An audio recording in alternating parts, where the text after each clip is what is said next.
Cyril Ramaphosa le sait, la loi qu'il s'apprête à signer est très contestée. Devant un petit parterre d'invités spécialement conviés à l'événement, le président sud-africain affiche sa satisfaction. La mise en œuvre, à la suite de la signature, doit commencer immédiatement.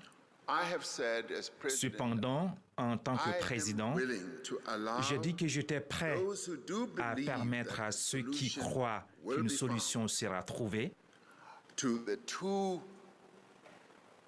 pour les deux clauses pour lesquelles ils pensent avoir des solutions, de leur en donner l'opportunité. Mais Cyril Ramaphosa vient-il de signer la fin de la coalition gouvernementale? L'Alliance démocratique de centre-droit, avec qui il gouverne, s'oppose fermement à cette nouvelle loi sur l'éducation. Ses soutiens, souvent issus de la minorité afrikaners, descendants des colons européens, craignent qu'elle ne réduise l'usage et l'enseignement de leur langue, l'afrikaans. Pour l'ANC et son leader, Cyril Ramaphosa, cette loi permettra au contraire de réduire les inégalités d'accès à l'éducation. John Steenhuisen, le patron de l'Alliance démocratique, avait appelé le chef de l'État à ne pas promulguer la loi il y a quelques jours. Il avait même affirmé en réponse qu'il n'excluait pas de quitter le gouvernement en cas de promulgation.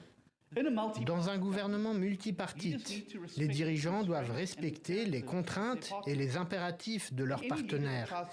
Et tout dirigeant qui tente d'ignorer ses partenaires en paiera le prix.